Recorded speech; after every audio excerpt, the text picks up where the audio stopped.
carnes artificiales se están instalando cada vez con más fuerza en la industria alimentaria global. Esa tendencia obliga a nuestro país a pensar estrategias para posicionarse con respecto a estas innovaciones. En el primer bloque de la Mesa Verde hoy discutimos qué complicaciones implica el avance de estas proteínas alternativas para la producción de carne uruguaya. Bueno, ahora giramos, ahora profundicemos en lo que ya se insinuó. ¿Cómo debe plantarse nuestro país ante esta nueva tendencia o competencia, como se la quiera llamar? Les recuerdo quienes nos acompañan, dos colaboradores de En Perspectiva, dos ingenieros agrónomos, Gustavo Gariboto y Santiago Gutiérrez Silva. Otro ingeniero agrónomo, pero investigador en el INAH, Instituto Nacional de Investigación Agropecuaria, Fabio Montosi, y un veterinario de profesión dedicado a la actividad empresarial, es el CEO del grupo Marfrig en Uruguay, Marcelo Seco. Bueno, ¿qué dicen ustedes? ¿Cómo hay que plantarse? ¿Qué es lo que hay que hacer? ¿Por qué lado hay que moverse? Hay que polemizar, por un lado, con herramientas poderosas. Hay que cambiar algo en la producción ganadera de nuestro país. Hay que trazar nuevas estrategias comerciales. Los escucho. Marcelo. Yo, la verdad que esta charla te dispara, por lo menos te activa un montón de terminales nerviosas que una vez las tiene media dormidas, pero yo creo que si tuviese que diseñar un camino, diría, bueno, ¿qué es lo que hacemos estas empresas, ¿no? Y voy a intentar con un ejemplo breve. Nosotros participamos de un proceso de transformación, ¿no? Un proceso biológico de transformación, que es ese equilibrio que el mundo tiene y que como sociedad tenemos que ver de qué forma le damos sustentabilidad al proceso de transformación de vegetal en músculo y de músculo en carne. Porque eso es lo que hace la industria frigorífica. O sea, toma un músculo y lo transforma en carne, ¿no? Un animal vivo a un producto comestible. Entonces, en ese equilibrio y un poco para trazar la agenda, es multifactorial. Es ver cuáles son las cosas que sustentan eso, ¿no? Y obviamente hay aspectos económicos, hay aspectos políticos, hay aspectos de investigación, y sobre eso yo creo que comparto plenamente con Fabio, y lo hemos hablado más de una vez, es que debemos trazar nuestra propia agenda. O sea, el Uruguay necesita, ayer miraba en las noticias que el presidente INAC presentó al presidente de la República el plan estratégico del INAC, ¿no? Que es parte de esto, pero en ese ejercicio de sustentabilidad, obviamente hay aspectos de todo el proceso que es el que principalmente tenemos que cuidar, ¿no? Nosotros desde el punto de vista industrial y como procesadores, en todos los términos que refiere de acceso, de inocuidad, etcétera, etcétera, de cómo intervenimos en ese proceso, el sector primario en su conjunto y la estructura de servicios que el Uruguay tiene a nivel de lo que es de darle sostenibilidad desde el punto de vista técnico a esos equilibrios y económico para poder preservar ese segmento de diferenciación que el Uruguay necesita. Entonces, desde mi punto de vista, eso es construir esa agenda, delinear esa agenda multisectorial y hacernos cargo, ¿no? O sea, en cada uno de esos aspectos hacerse cargo, independientemente de la distorsión natural que genera los procesos electorales y políticos del momento. Digo, esto tiene que trascender más allá. Te diría que es haciendo un símil de algunas cosas que todavía como uruguayo me cuesta ver cómo no podemos lograr, es como la transformación de la educación. Bueno, señores, ¿quién no está de acuerdo con esto, ¿no? Entonces, desde ese punto de vista, tenemos los ámbitos, tenemos los actores, tenemos que conjugar el cómo trabajar. Sí, Fabio, ¿tú por dónde empezás en esta materia? Siguiendo por el lado de la investigación, la ciencia y la tecnología, ¿no? Pongámonos de acuerdo, recién lo estaba diciendo rápido, ¿no? Si uno mira todos los estudios de consumidores de alimentos, ve la inocuidad, fresco, natural, ético y nutritivo como elementos claves. Hoy en el consumo son esos elementos lo que pautan buena parte de las varía si estamos hablando de un consumidor chino, uno europeo o uno americano, pero en términos generales esos son los grandes. Bueno, entonces, ¿cómo ayudamos desde los sistemas productivos? Perdón, Marcelo quiere agregar alguno que se me olvidó, perdón. Sí, a ver. No, perdón, no olvidar, hay un elemento que esa parte de esa sostenibilidad es la posibilidad de tener el acceso al mercado. Entonces, lo que dice Fabio es tal cual, pero si en esa integración de ese proceso muchos atributos ponderan menos que la posibilidad del acceso político, sanitario, arancelario, esa es parte de lo que a veces desestimula. Entonces, tiene que estar integrada en la agenda política nacional. Seguimos con Fabio, entonces. Y para mí es clave.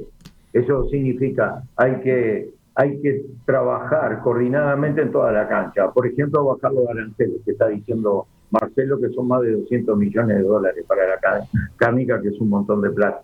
Pero a su vez hay cuestiones que la ciencia tiene que tener. Número uno, como desafío, ¿no? Tenemos que tener claramente la fijación. Tenemos temas climáticos, ¿no? ¿Cuánto capturo? ¿Cuánto emito? ¿No? Tenemos que tener claro bosques nativos. A ver, perdón, para traducirlo brevemente, tú decías, ¿cuánto capturo? ¿Cuánto emito? ¿Estás hablando de...? Estoy hablando de CO2. Ahí está. Y bueno, y ese tema de llegar a fin de siglo, por el acuerdo que tenemos, a un balance de carbono neutro, digamos. Está refiriéndose a una parte de la discusión, ¿no? Si la producción ganadera contribuye o no al efecto invernadero, al calentamiento global, etcétera. Lo que tú planteas es que lo primero que hay que hacer es sacar las cuentas, hay que estudiar y llegar a conclusiones. Exacto. A partir de las cuales, una de dos, o bueno, salimos a promocionar las grandes ventajas que tiene desde el punto de vista ambiental la producción ganadera, que todo indica que podría ocurrir, o salimos a corregir. Puede ser que sea necesario hacer algunos ajustes, ¿no? Van juntas, porque los procesos de investigación no son de un día para el otro, número uno, y segundo, realmente para que sean aceptados en estos temas ambientales, donde, para que tengan una idea, estamos hablando del mayor reservorio de carbono en la materia orgánica del suelo, es como el corazón del ser humano, ¿está? Ahora, eso para cambiarlo o para recuperarlo tardan décadas o más.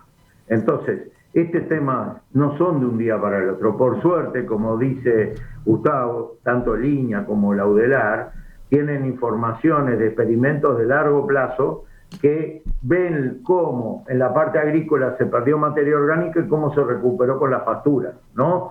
Y la siembra directa a favor de eso. ¿Qué quiero decir? Estoy dando un ejemplo. Ahora, lo otro, también Marcelo tiene que llevar datos concretos, él o el Estado cuando defiende, en temas de bienestar animal, que es otro tema clave aquí en este negocio.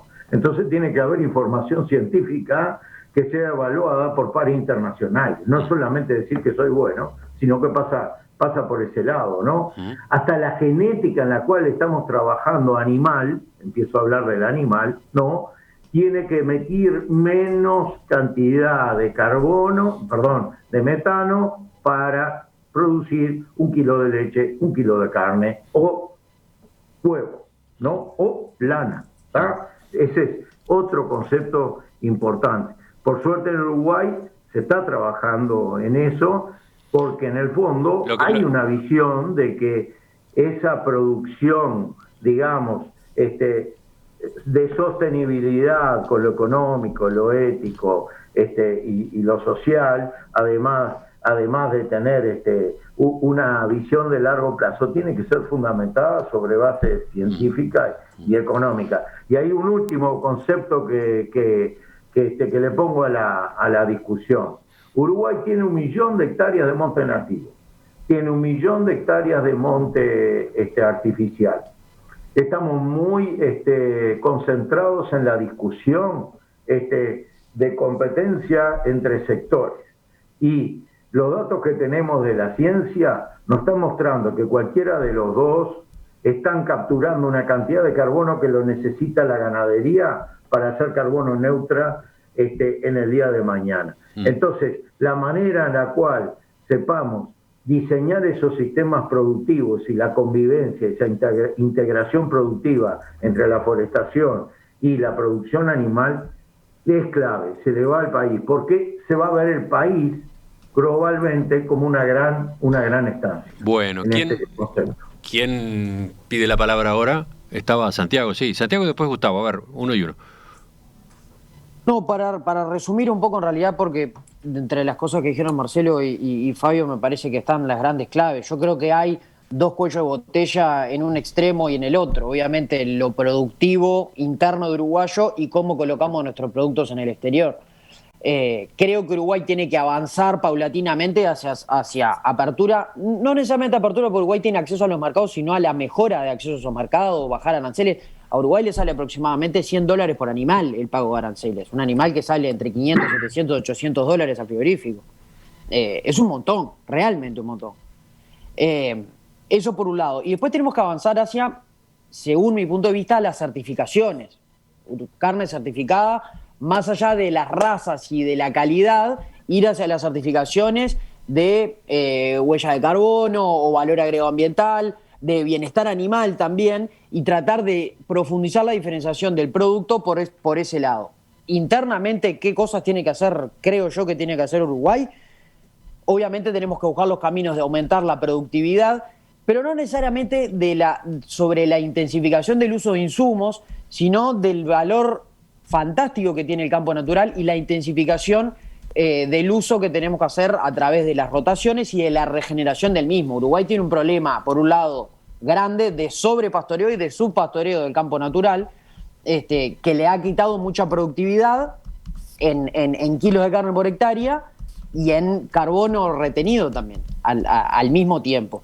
Creo que tenemos que apostar a regenerar ese campo natural y darle más productividad, que el retorno, claro, va a ser más kilos por hectárea y más kilos o toneladas de carbono retenidas, y que tenemos que incorporar paulatinamente un concepto más global de producción, eso que decía al principio, de no partir la realidad, porque nosotros tenemos sistemas integrados silvopastoriles, es decir, forestación, ganadería, agricultura, ganadería, apostar aún más a la incorporación de praderas perennes en los sistemas agrícolas ganaderos, a la incorporación de puentes verdes realmente productivos. Esto en las rotaciones agrícolas, esto en buen romance criollo significa entre una soja y el siguiente cultivo poner un cultivo como raíz o como avena, que cumple su función a la regeneración en parte del suelo, entre otras. Creo que esas medidas tienen que tener un liderazgo claro que tiene que venir por parte del Estado y las instituciones que tiene al respecto, y de cierta manera apoyarlas técnicamente y financieramente, sobre todo para los productores que están más lejos y que más nos cuesta hacerles llegar las tecnologías que ya están generadas. La información está, falta que llegue a los productores que están más lejos y tienen menos recursos. Gustavo. Sí, Marcelo señalaba al principio la cantidad de cosas que se ha hecho y la necesidad de poder ordenarlas, y creo que ahí está un poco la clave. Y yo tengo la sensación que si bien se ha hecho mucho, siempre hemos actuado de manera reactiva frente a problemas que nos venían del exterior. Y la carne ha tenido, y muy brevemente, ha tenido amenazas. Empezamos, Fabio lo sabe bien, porque en aquella época además trabajamos en los mismos temas, los asuntos del vínculo del consumo de carne con la salud humana.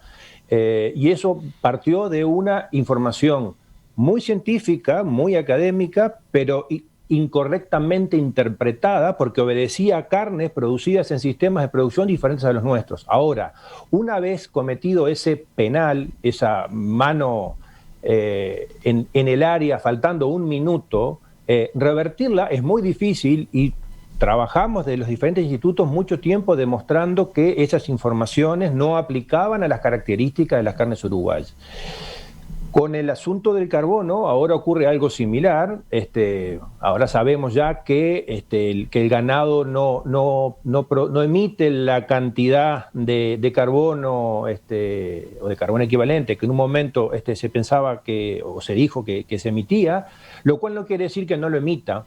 Y ahí es donde tenemos que empezar a afinar el lápiz de poder generar los sistemas de producción que efectivamente condigan con la reducción, y eso tiene una parte, con la reducción de las emisiones, y eso tiene una parte de discusión técnica, pero también tiene una parte de discusión política, y es el tipo de aspectos que a mí me preocupan, porque es cómo se definen esos criterios, desde cuándo a cuándo medimos, queremos comparar con otros rubros, lo mido en qué momento, mido eso.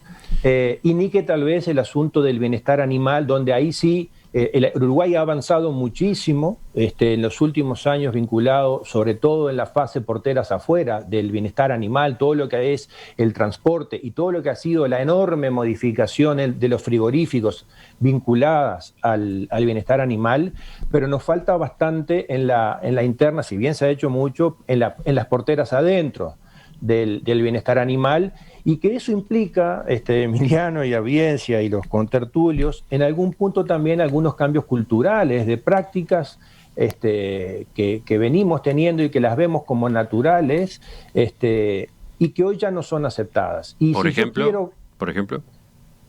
Bueno, si yo hablo, si yo voy en campaña y digo que el descole lo tengo que hacer de una manera distinta, que castrar lo tengo que hacer de una manera distinta, que no puedo salir con 35 perros a rejuntar el ganado a los gritos y traerlo a puro palo y garrote para subirlos al camión, y que el embarcadero que tengo está roto y que... Sí, lo estoy... Entiendo. Bueno... Ahí tenemos unos cuantos debes, de ojo, que no son cuestiones de maldad, pero son cuestiones que vienen porque el que no lo vio, el que no lo vivió, y el que no sabe lo que, y Marcelo lo puede decir, y me consta que la industria lo dice, cómo cada vez más de esos aspectos son mirados desde su comprador y la relevancia que esos aspectos tienen. Lo mencionaba Fabio también, cuando hablaba del bienestar. Bueno, ahí tenemos deberes para hacer, y deberes que implican, porque los deberes siempre son dinero, y ahí es necesario poner dinero en esas cosas. Marcelo levantaba la mano, con él capaz que cerramos este bloque donde creo que ha ido quedando marcada una agenda, ¿no? Me preocupa lo enorme que es la agenda, me preocupan los tiempos del abordaje de esa agenda, pero ¿qué decías, Marcelo?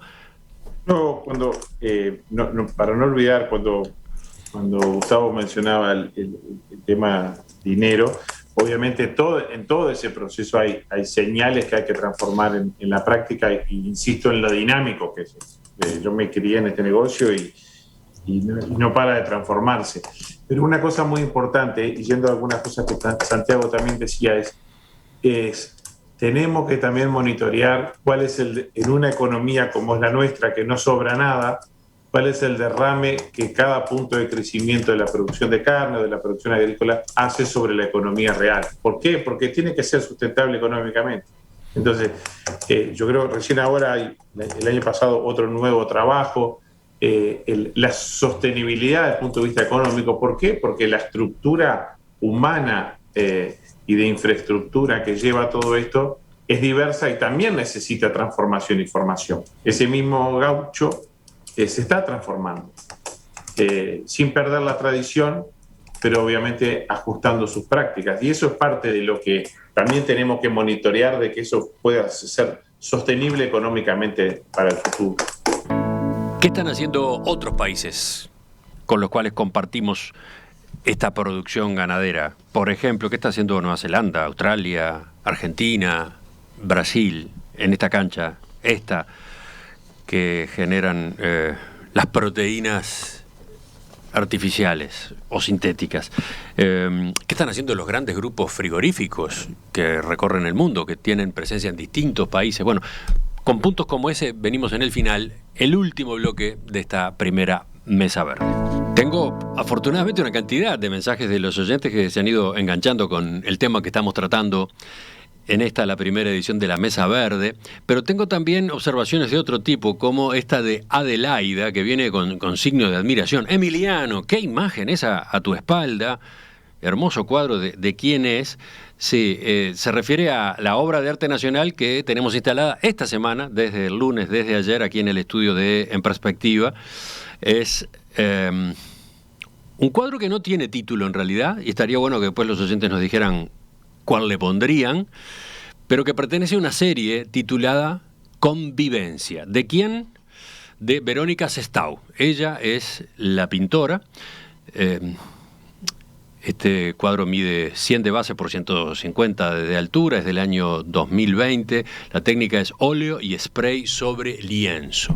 Es muy impactante, sí, es muy impactante. Hay quienes dicen que hasta les distrae, que en la emisión en video les distrae cuando aparece esta escena. Bueno, mírenla, saquen ustedes sus propias conclusiones. La pueden ver en nuestra cuenta en Instagram también, en Perspectiva Hoy, junto con otros ejemplos de la obra de Verónica.